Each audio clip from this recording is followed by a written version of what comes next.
Thank you very much. I just echo Mr. Sudhir's sentiments that,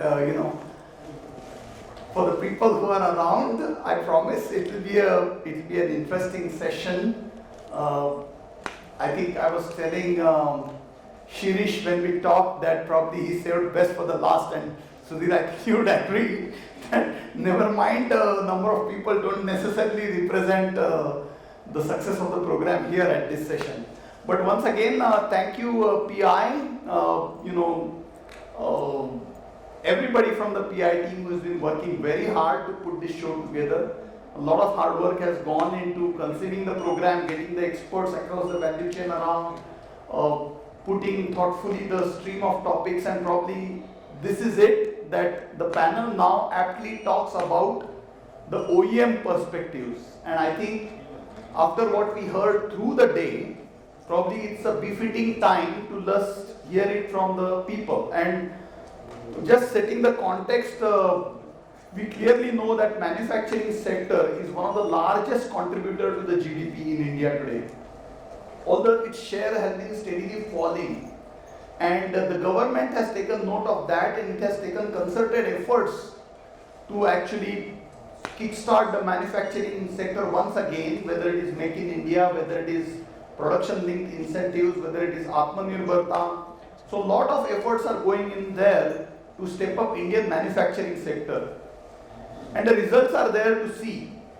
And probably the EV is supposedly the next best thing to happen to the manufacturing sector, because manufacturing is easily one of the largest employers, largest job creators. And this is very significant because only on 15th November last month, the world population crossed 8 billion mark. And come 2023, in a 10 days time, the year will see that India will become the most populous nation in the world. Not just that, we will also have a population, working population, with the average age of 29.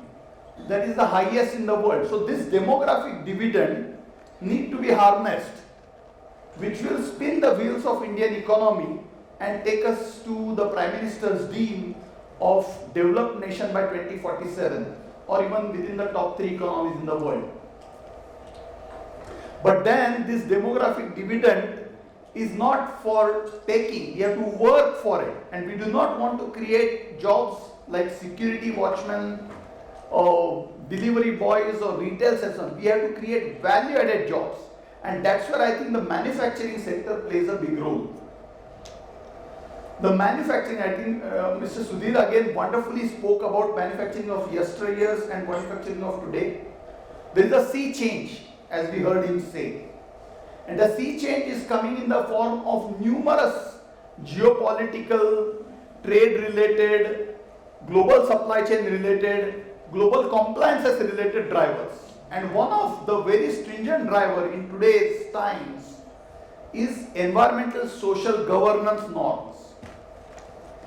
The OEM or the major manufacturers are being looked at with a close scrutiny on how they are faring on ESG. And I wrote an article in the newspaper not too long ago where I said that just akin to ECG, which is reflective of human health, ESG will sooner than later become a barometer of industry's health. So big consideration for the manufacturers is how they are faring on the ESG part, and how it is relevant in context of today's discussion, because automobile industry is easily the barometer of Indian economy. If the economy is doing well, it is given that the manufacturing or the automobile sector is doing well. And why is that? Consumption and generation points are different. The logistics aspects are taken care by the transportation industry. Automobile industry has a huge role to play. So every time we see the pickup in demand of the automobile vehicles, after sales parts, you can be assured that there is trade getting to its full bloom. And that's why the importance of manufacturing is unprecedented, or vehicle manufacturing, OEMs in the automobile sector is of paramount importance. And this sector is undergoing some change. And that change is, again, as we spoke, precipitated by several things. One of them being the advancement of technologies. And this advancement of technology, namely the digital disruptions, is actually reforming the whole industry. There is no industry which is untouched by the advancement in the digital technology. And I think we saw again in his presentation that automobiles are getting reduced almost like mobile on wheels to that extent. But coming back in today's context, we are going to talk about what electric vehicle manufacturing scenario is, what then are the challenges, what are the opportunities, what is the way forward. And I couldn't be more luckier to get a very enriched panel here. Mr. Ajay Kavde, fortunate to have his friendship of over 4 decades, having spent time with major OEM manufacturers, whether it is Tata Group, Mahindra Group, and today I think Skoda, Volkswagen, in various functions across the automobile industry, whether it is in domestic market or international market. And then on the other hand, I have equally experienced Dr. Manoj, who has done his doctorate in supply chain management and operations, again very closely related to automobile industry, having seen the emergence of various components in ICE domain, and now it's unfolding also in EV domain. That's a fantastic rich mix of seasoned professionals. On the other hand, we understand that EV industry per se is young. It requires different thinking. It requires young minds, progressive minds, minds that harness technology, and that's why just sitting alongside are these 2 bright young people. Nisarg, who represents, who comes from an IT industry, working in TCS for now, and he's been able to see the dynamics of electric vehicles unfold in Indian context as well as international context. He's going to share what the world of IT, what the world of electric vehicle manufacturing looks from the lenses of information technology. All right, that we have talked about digitalization, digital transformation, but when the rubber hits the road, what do the IT companies think about the evolving landscape of electric vehicle manufacturing? And then we have Rohan again, having spent over a decade in looking at the quality aspects very, very closely. And quality is that overarching thing which encompasses from the concept to commissioning and care for life. So it's not only a quality of a product, but also aftermarket, also while the designs are being conceived. And that's how we are looking at the life cycle. So gentlemen and ladies, I'm so delighted that you stayed back to this last session, not even penultimate session. I assure you that our expert panelists here will make the whole effort worthwhile. So without much ado, Ajay, if I may start with you. Skoda Volkswagen is Pune's pride, and you've been working there almost from day one, I think, when the company started taking roots, and over 3 decades you have seen the industry unfold. So what does this EV landscape mean to OEMs? And I know that you're not speaking for the company, but as a thought leader, having closely seen this space in different functions, in different roles, in different brands.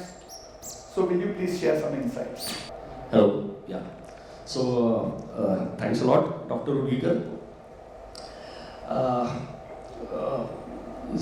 Yes, you said rightly that since last 3 decades, my journey has been, different brands and different big OEMs, I will say, here in India, in Maharashtra, also outside.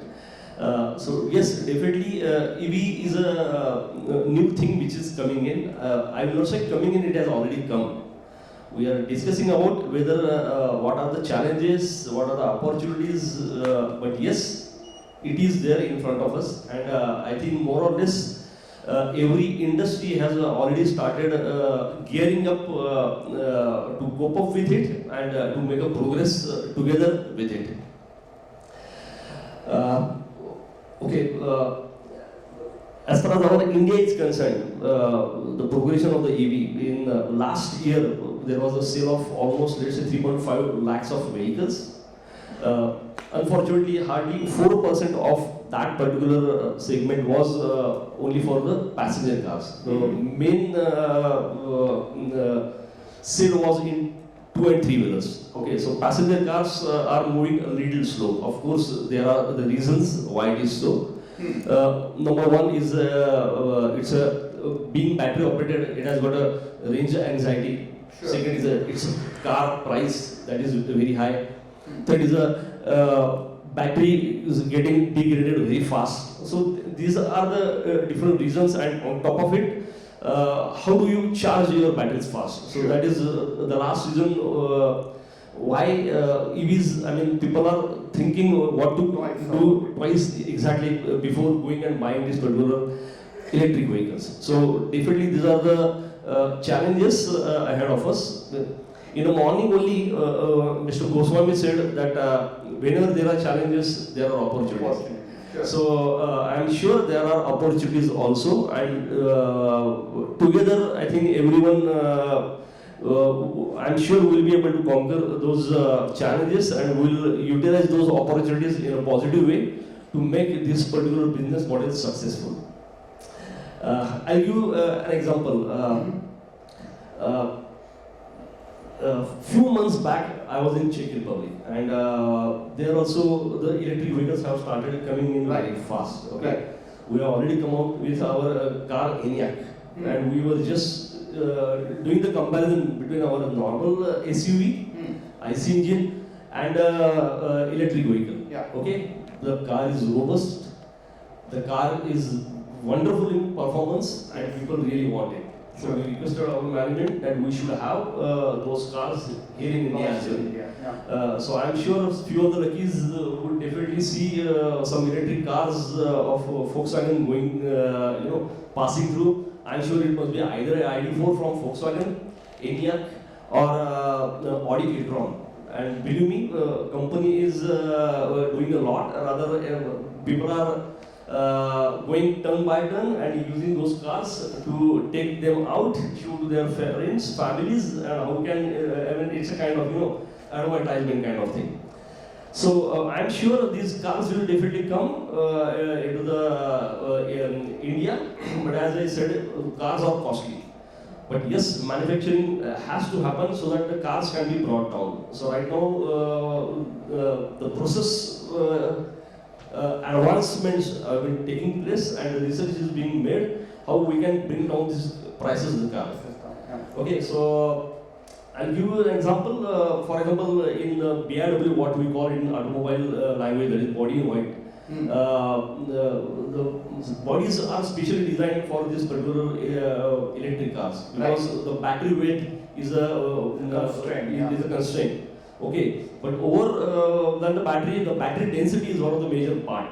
Okay, so how this battery can live a long life, that is another thing. Sure. Okay, so accordingly the processes have been said, as said earlier by Mr. Krishna Bojkar, PFMEA, etc. things have been, people have been studying about this, and people have started manufacturing these cars and working to make the best and robust processes so that the cars can be manufactured and we can go in a big way.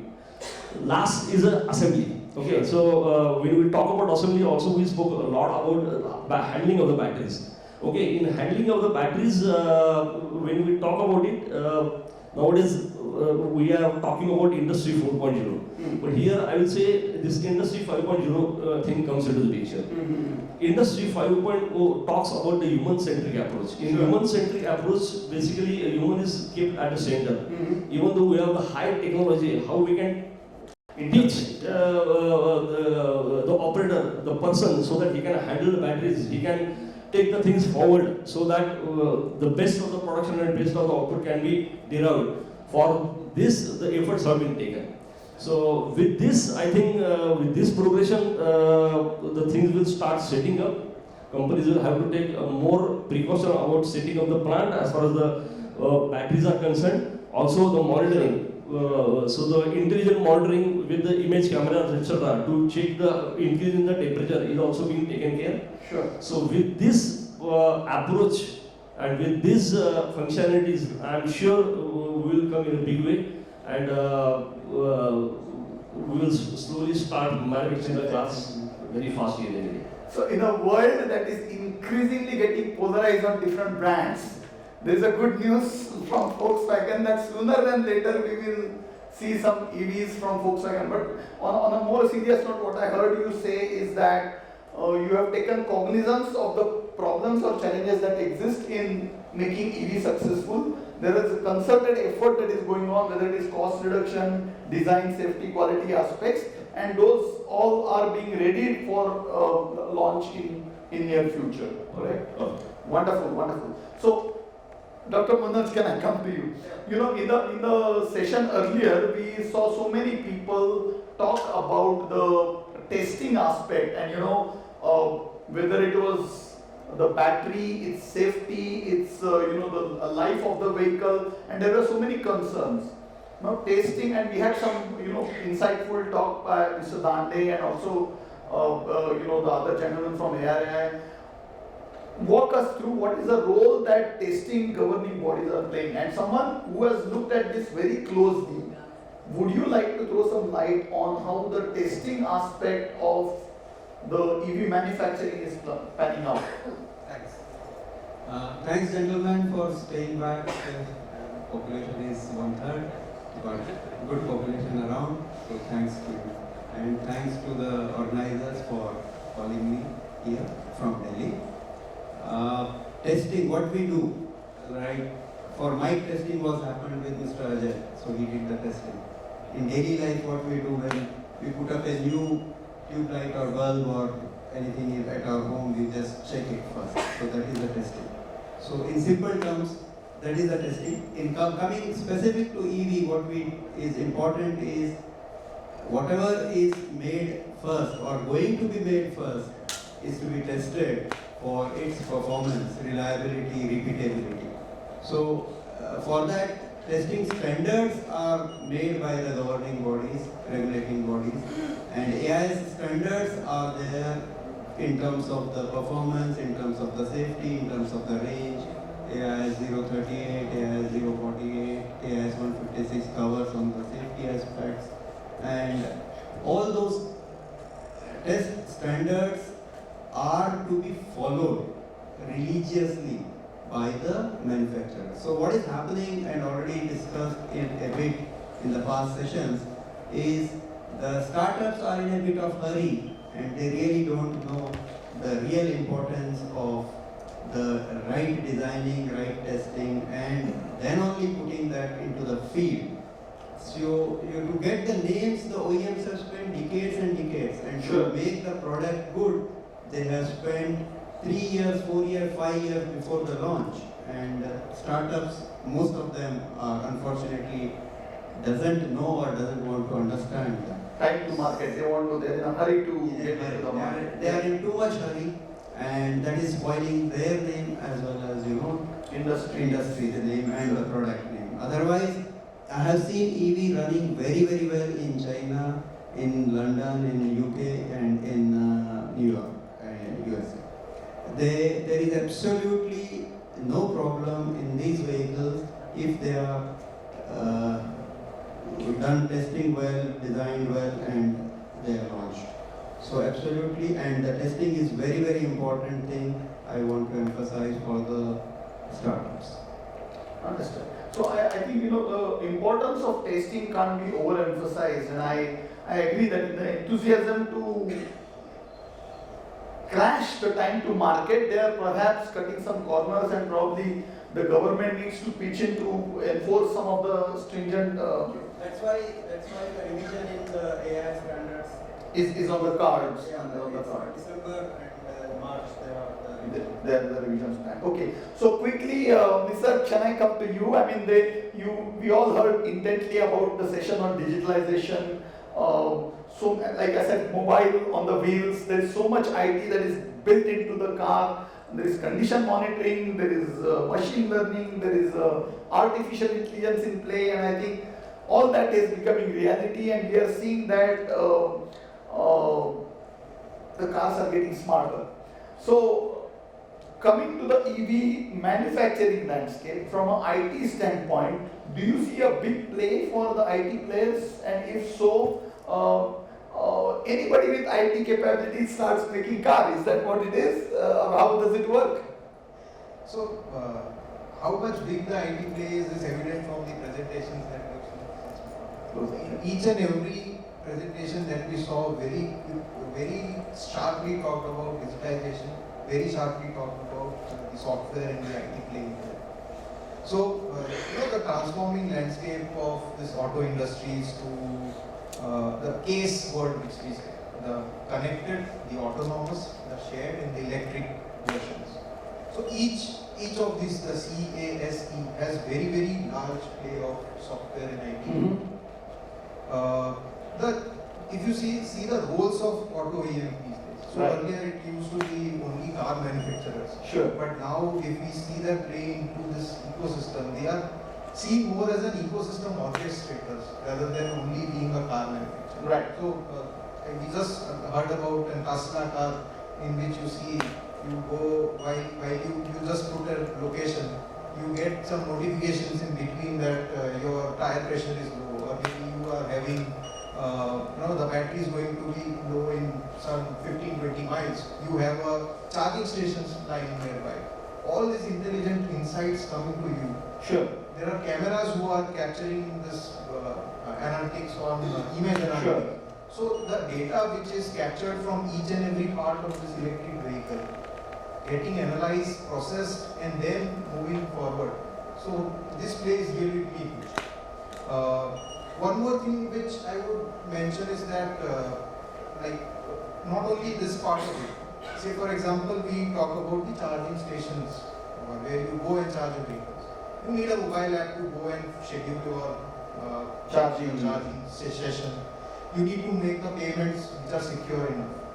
The data which is to authenticate that this particular owner owns this vehicle, and consider a complex scenario like fleet where there is a fleet operator, and then the charging, you even need a schedule to charge your vehicle at particular times. So this becomes another important or very big area from the digitalization perspective. So is it then fair to say that the IT play in the EV landscape is almost as big or even bigger than actually the automobile player? Absolutely. So it is more of a supporting or an enabler, I would say, for this entire thing. And 3-4 interesting enablers are, one is this lower computing cost that we are observing. That's true. One is this, the connectivity which is going upgraded day by day. So you have 5G coming into picture. There is improved fiber cables which are laid down at a number of places. There is lower cloud computing and other things which are emerging very fast. And there is this AI and ML situations, which in each of this phase, like if you translate the entire chain into 3, one is the R&D phase, lot of AI and ML. One where you actually manufacture, a lot of digital twins and connected platforms. Yes. Finally, when it is in use, then you have a lot of AI and ML. And So no wonder then this world of Mama, Meta, Amazon, Apple, Microsoft, Alphabet, they would soon have a bigger say in the automobile making and perhaps give the big boys, Volkswagen and General Motors and Ford or Toyota run for the money. Very much.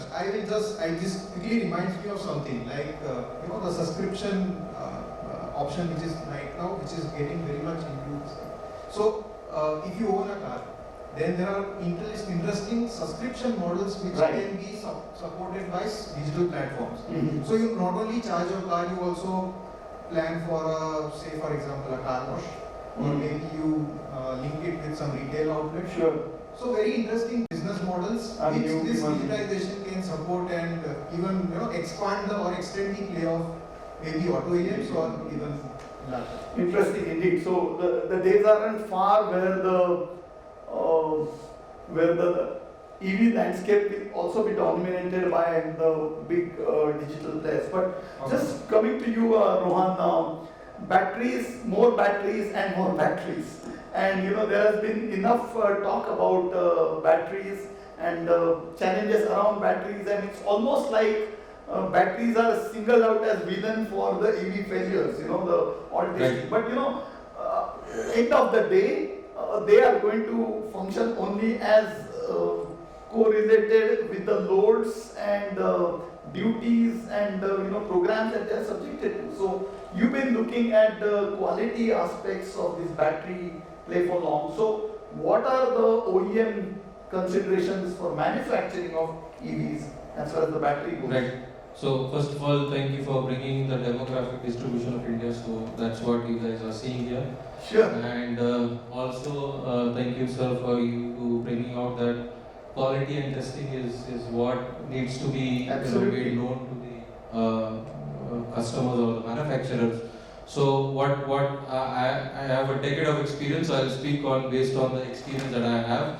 And what we observe during the discussions with the manufacturers and with the OEMs is that I can keep it in 3 stages. The first stage was, as again he reverted, that manufacturers were busy bringing their models into the industry. They wanted to be there first. They wanted to bring their models out there. So the first stage was nobody was paying attention to quality. They were more focused on bringing their models into the industry, and somehow obviously you have to set up the entire ecosystem for it. The main problem is that we don't manufacture, not even a single OEM who manufactures lithium-ion cells. Sure. So the main problem started from there, and that's how bringing all the components into the importing all the components and starting manufacturing, that's how they all started, and bringing out the model into the market. So that was the first stage. The second stage was where you started hearing incidents of batteries catching fires, and whatever reason it could be the battery management system, it could be the chemistry. So that's where the manufacturer started thinking on what's going wrong in my battery, what's exactly happening. So they wanted to understand, is the chemistry right for me? Is it really the temperature or the weather that is causing the problem in the battery? So that second stage is where the manufacturing industry is at. Again, and then the third is the backward integration, or as we call is the inline quality inspection. That will be the third stage, where now they really start looking into the aspects of is the battery that I'm bringing or the cell that I'm bringing in, is the cell really worth for the model or for the features that I'm looking in my EV. So that's where these 3 stages is what we are currently observing. The second stage is where a lot of R&D is happening. They are trying to understand what is my chemistry. So if you import a cell, say from some country, and that same cell is working, if it's working for me, well and good. If it's not working for a country like India, where weather is quite different, the people whose requirements are different. So somebody needs more power per micron of the cell. Some need more pickup speed. So all these variety of features and the variety of cell chemistry that I need to find out for those.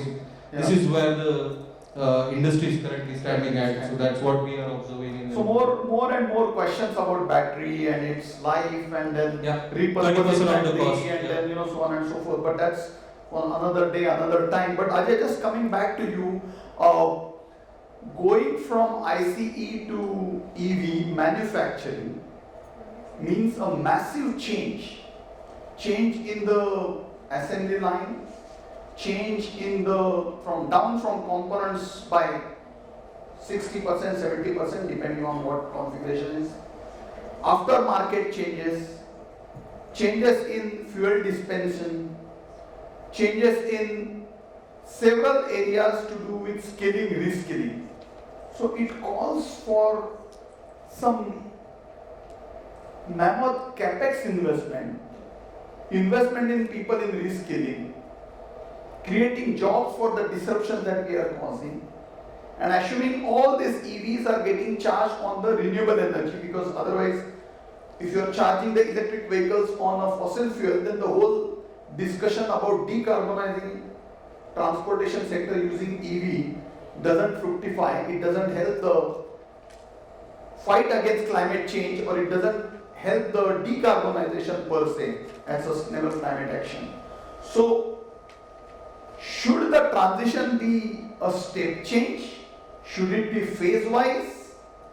Or what are the considerations? What is playing on in big boys' mind, big OEM's mind? Very good question, Doctor. I will start from what government is saying about this. Let's see what Niti Aayog is saying. Okay. Okay, so as per Niti Aayog, by 2030, 30% of the passenger cars should be electrified. Yes. Okay, so this itself is a big mandate, I will say, in front of OEMs together with auxiliaries and with government together. Okay, so as you pointed out rightly,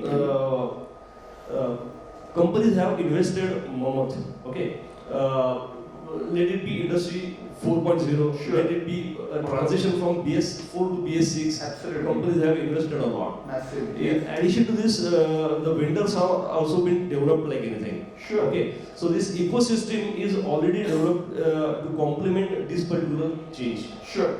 Okay, so it's my personal opinion that to change this particular ecosystem, these disruptions will call for a big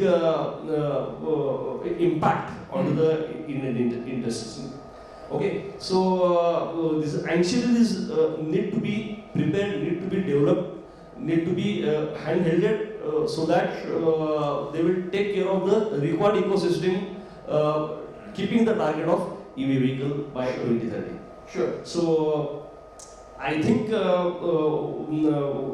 you pointed out rightly, the phase one could be introduction of the hybrid vehicles. And what is that? Okay, hybrid vehicles is basically a car, the same car what we are using, that is IC engine, but with a few features, I will say, of the BEV or battery electric vehicle. Okay. So it's a combination of both. So it's electrical vehicle as well as fuel vehicle as well. So the main advantage, okay, the cost is high, but the main advantage of this is that we don't have to every time go and do the charging for this. The technology itself takes care of charging the batteries inside the car by having regenerative braking. Yes. So, and one of the major advantage because of this is that the mileage of the car is very high. Okay. Okay, that is affordable to the customer. So in the long run, even though the cost is very high, in long run it is going to be a good economic, I will say, answer for everybody. In addition to this, this will have impact. There will be a lesser consumption of the fuel. Sure.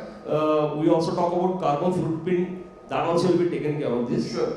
So I think, as you pointed out rightly, the hybrid vehicle could be one step, just switching fully to the pure electric vehicles. So, as I understand you correctly, we instead of taking a tectonic shift in the entire OEM setup, auto ancillary setup, aftermarket setup, we should go phase wise, and the hybrid vehicles are those which can run with conventional fuel, fossil fuel, and also with electricity. And as I understand, Toyota recently launched a strong hybrid electric vehicle.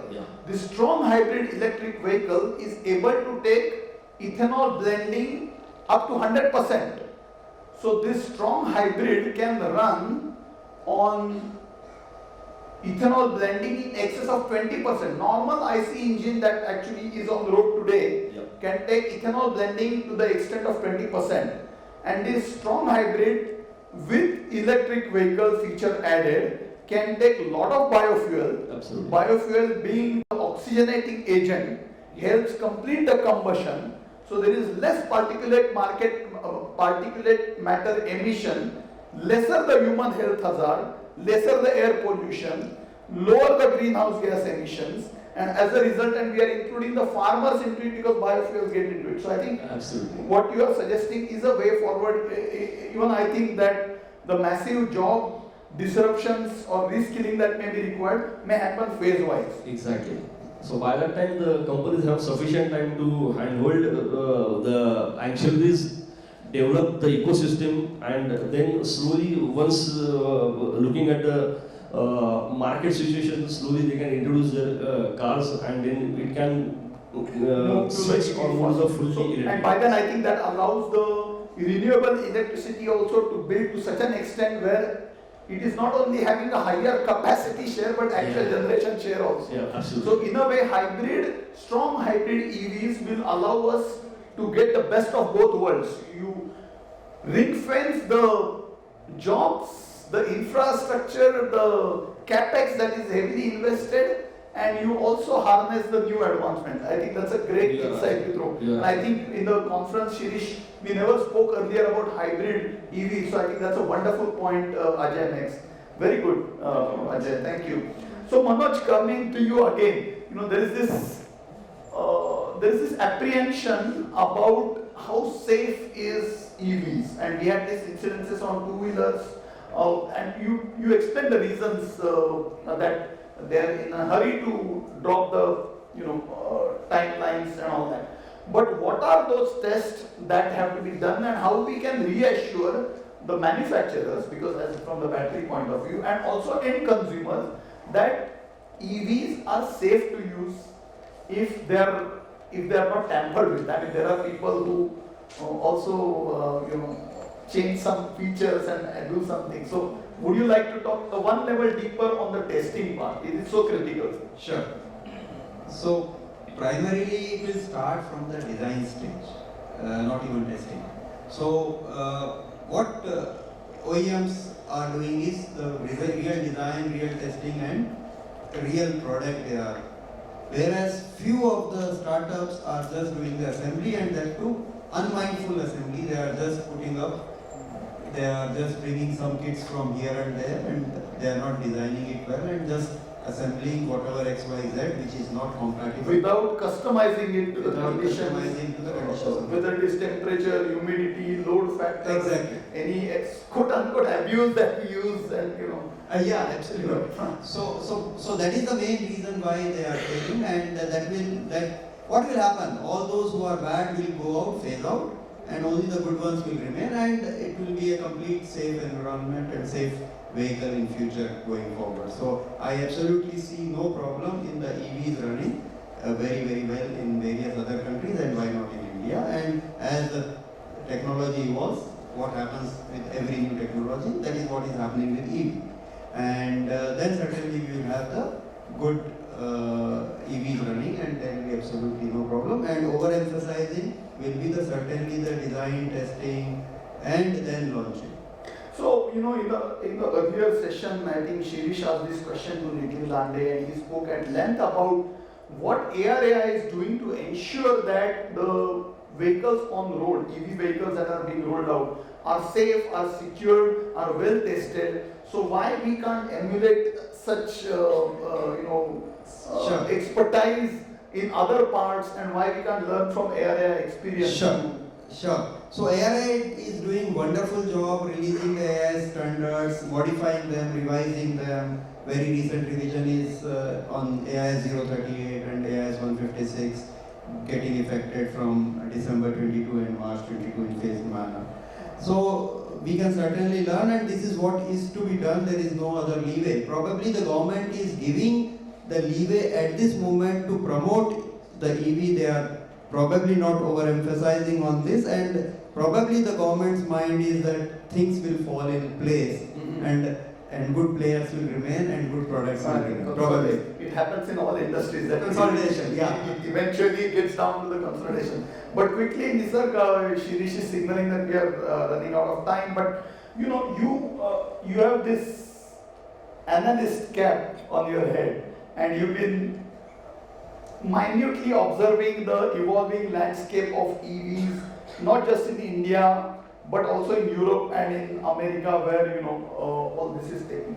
So if we have to benchmark EV manufacturing in India versus that in the Western world, what would be your quick assessment? And do you see an opportunity for us from your analytics standpoint to learn some lessons and actually accelerate that journey, if at all there is any gap between the benchmarking with the best? Okay. So since you are telling to look it from an analyst perspective, I will not quote any numbers that this is the benchmark also. But yes, so since they are ahead in the maturity curve for EV adoption, there are a number of places where they have learned and evolved. Yeah. And I think that will happen with Indian industry as well. Sure. I'll quickly talk about 2 points. Sure. One is consider an electric vehicle. And say for example, they have started with some POCs on vehicle to grid technology, where you reverse supply the power from your electric vehicle to the grid when you are not using your vehicle, and then you use it as an VR, the demand response, and Fantastic. So that's make money out. that's energy optimization. Energy optimization things. Or maybe you are having some solar panel installed and you are balancing the power in such a way that Sure. it gets optimized.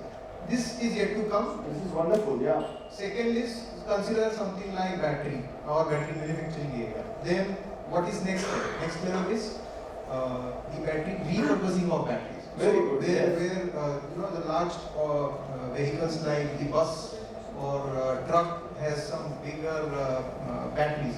Those batteries could be repurposed for your stationary storage, for your solar panel. Wow. So this is something which comes on next level. Now, which battery is applicable to where? There are some algorithms and models around. Correct. Which can be taken. In manufacturing side of it, there are interesting topics like battery passport. So battery passport is something which traces end-to-end traceability of a battery. See, Sure. you just have a barcode, you trace it from what material is it made, from what electrochemistry, Sure. where was it installed, how has it been used. Say for example, Sure. if it was used by in a certain car by a driver who was not using it properly, it gets recorded.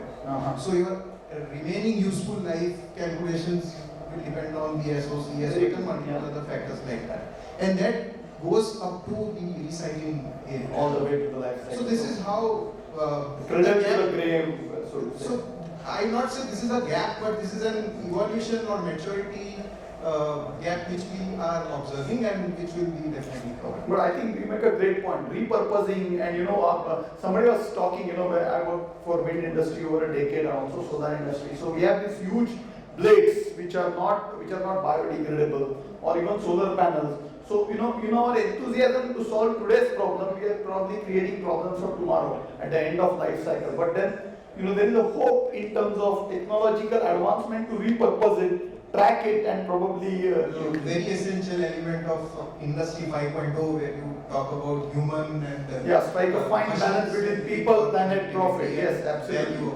No question about it. All right, now I get some dirty looks from Shirish, so I quickly go there to you, Rohan, again. Right. Lightweighting. Yeah, so much talk. So you know the question already. Yeah. Go ahead. That's something we are already working on. So thanks for informing beforehand. This will be the topic. So I cannot say enough that everybody is thinking about how to lightweight. There are different materials that are coming up. So there are three main problems that speaking with the industries that Sure. what we found out. One was what kind of material that we need to use. So now aluminum is the major material that has been used most widely. So but recently we see one company promoting plastic battery trays to hold the battery. So what kind of material is to be used? That is what the industry is thinking. We saw some magnesium and in the slides also today. So that is the number one problem. Second is characterization of the material. So we more come on the research and scientific side of it. So maybe most of the things will bounce around on most of the audience here.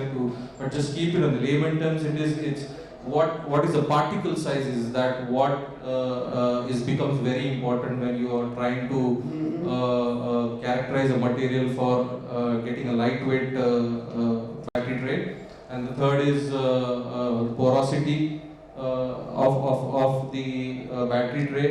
Is it because in the process of making it lightweight, we try to find out different process of casting the battery tray. So in that process, porosity is something which has come as a very major issue, where the battery tray, they are trying something new, unique way of casting the product, but we are getting some holes and porosity in the battery tray. Yeah. So these three major problems is what we identified in the lightweighting as a topic when it comes to very quality. closely with OEMs on this. Absolutely, So absolutely. that So the we have overall impact of the performance is much bigger when you do this. absolutely, yeah. Wonderful. I think we've just about run out of time, but since I have benefit of having Ajay and Manoj, the senior of us, probably one closing comments if I may start with you, Ajay. Some quick remarks on closure. Yeah, I remember the famous quote by Mr. Edward Hull. Coming together is a beginning, keeping together is a progress, and working together is success. Wow. So I think all OEMs, then all ancillaries or government agencies, if we all come together, we all have better innovation as we spoke in the morning, Sure. so that the battery life is extended, the newer material, the renewable energy comes into the picture, Sure. the car cost comes down, Sure. and the charging stations are more, go anywhere you will find charging station. I think this will definitely change the complete Indian industry scenario. Wonderful. Thank you very much. Manoj, anything you want to add quickly? Especially for the manufacturers, startup manufacturers, making image takes a lot of years and tarnishing will take few seconds. So be cautious, do the right product, right testing and right product. Thank you. Wonderful. I mean, this is a wonderful session. Personally, for me, there has been a lot of learning. I mean, what Ajay said has stayed with me that probably the hybrid is the way to go because it takes care of the best of the both worlds without disruptions on this side and ready to create time to be ready for that step change. I think Nisarg made some fantastic points about the gap in benchmarking that we need to do, especially in repurposing, especially in IT having a bigger play, especially looking at life cycle analysis. Manoj, you emphasized on why testing is so very critical and what will reassure the manufacturers and also the consumers about the safety security aspect, very, very important. Lightweighting and battery, I think, Rohan, that's your place. So all these were deep insights. All in all, it so appears that we seem to be knowing everything. It's just a matter of following through the actions and scaling up. The road ahead remains challenging, but there is robust optimism about making this transition happen. India has committed to carbon neutrality targets. India has been running way ahead of all its peers in G20, including the European Union, when it comes to meeting the Paris Climate Summit commitments of keeping the carbon emissions under control. Harnessing the biofuels, bioeconomy is one way we can decarbonize the transportation sector. There is a lot of innovation going on, word of caution coming through not cutting corners, allowing the product life cycle to unfold by duly experimenting, following these global best practices. All this is towards a good cause. Thank you very much. You all have been a fantastic audience. I wish I had some time for question and answers, but I once again thank the organizers.